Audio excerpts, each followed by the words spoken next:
In today's brief, we'll talk about air superiority, Putin's isolation, and the Baltic Way.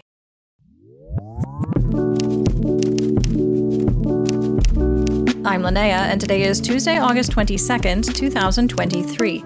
You're listening to the Ukraine War Brief podcast, where we bring you up to speed on the war in Ukraine in about 20 minutes or less. Let's get started with the news in Ukraine from the front.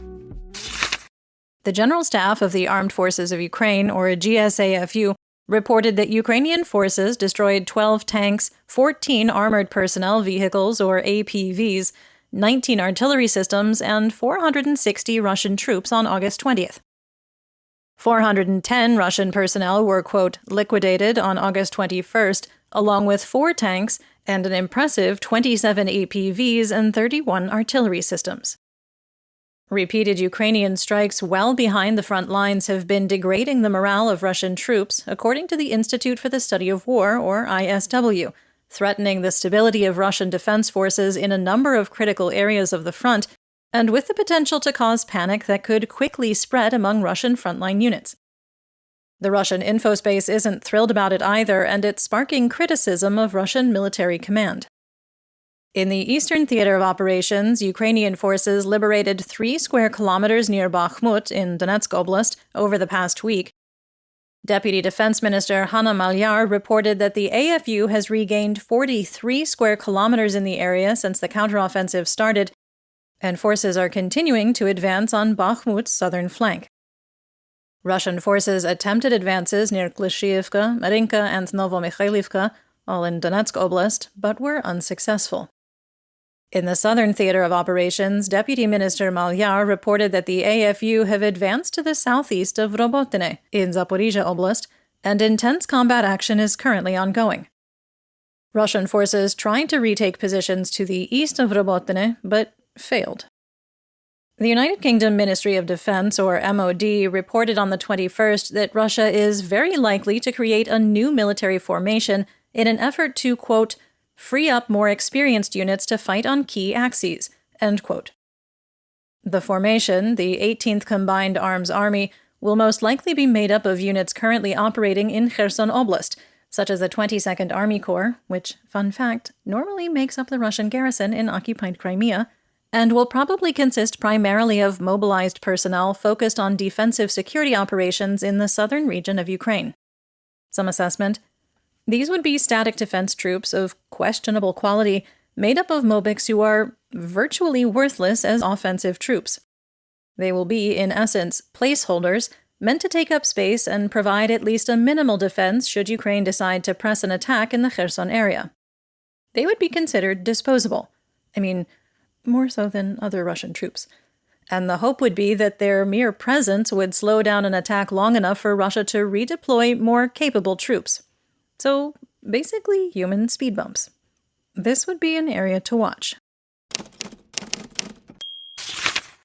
On the home front, Russian forces struck the city of Kupiansk in Kharkiv Oblast with artillery several times on the afternoon of August 20th, damaging cars and the office of a delivery company. Kharkiv Oblast Governor Ole Sinyubov reported that 11 people were injured, 7 of whom were in critical condition. 2 civilians were killed in Russian shelling on Kozatsky in Kherson Oblast on the 20th that struck a house in a residential area. Ukraine's security service seized over 1 billion hryvnias, that's roughly $27 million worth of restaurants, hotels, shopping malls, and other properties belonging, previously belonging to Russian MOD official Colonel General Valery Kapushin. Back in April 2022, Ukraine's State Bureau of Investigations found that Kapushin was involved in money laundering in Ukraine. Speaking of fraud, let's talk about the Russian Federation and effectively occupied Belarus. According to Bloomberg, hardline members of Russia's security apparatus want current Minister of Defense and pretend General Sergei Shoigu and Chief of the General Staff Valery Gerasimov dismissed, and are advocating for full-scale mobilization and martial law, though there is no indication that Russian President/dictator Vladimir Putin will do any of those things. Do you remember the drone attack on the Soltsi airbase in Novgorod region on Saturday? The one that absolutely demolished a Tu-22 M3 strategic bomber? Well, according to the Russian MOD, a copter-type drone was used for the attack, meaning it had to have been launched from somewhere near the airfield. The maximum known range of quadcopter drones is around 15 kilometers, a far cry from the 660-odd kilometer distance between the Saltsy Air Base and the border with Ukraine.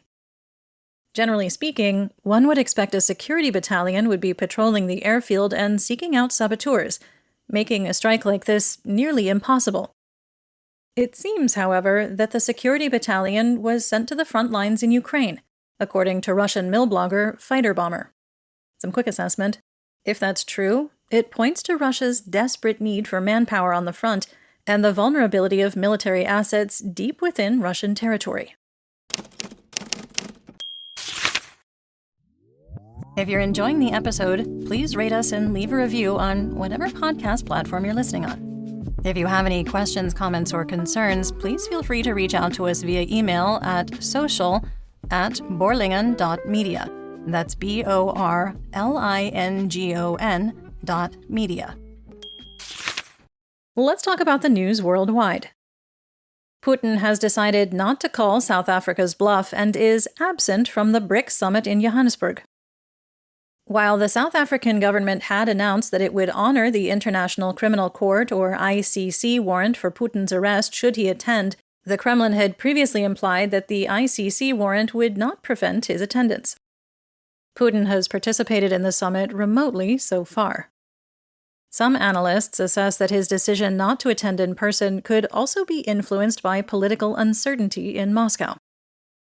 Once viewed as a major player internationally, Putin's world has gotten very small over the past year and a half.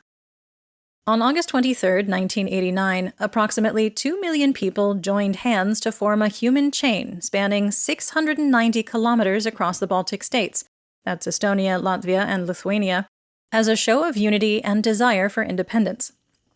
For context, the Baltic states were occupied by the Soviet Union at the time, and the total combined population of the Baltic states was about 8 million people, which means an entire quarter of the population participated.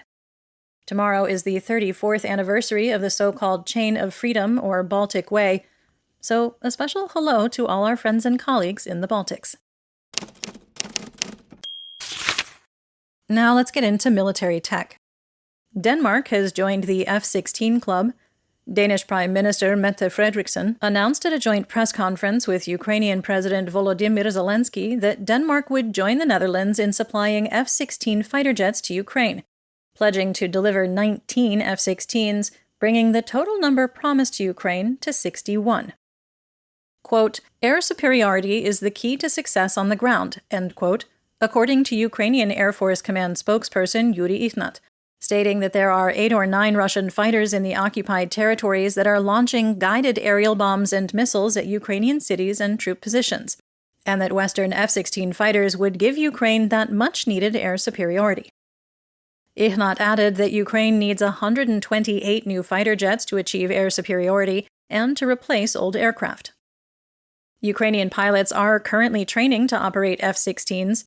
Newer pilots who graduated from Ukraine's National Aviation University in 2023 are training in the UK, receiving mainly basic training and an in-depth English course, while more experienced pilots with significant combat experience are training in Sweden.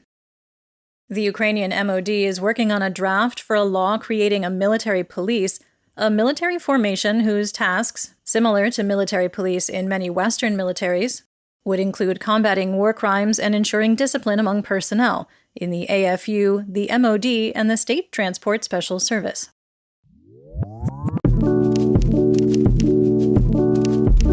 That's the brief for today. Remember to check your sources and don't fall for propaganda. Join us on YouTube and TikTok for more Ukraine content and live news reports, and please consider supporting our work on Substack. You'll find the links in the description. We'll be back tomorrow with more updates. Until then, stay safe, everyone.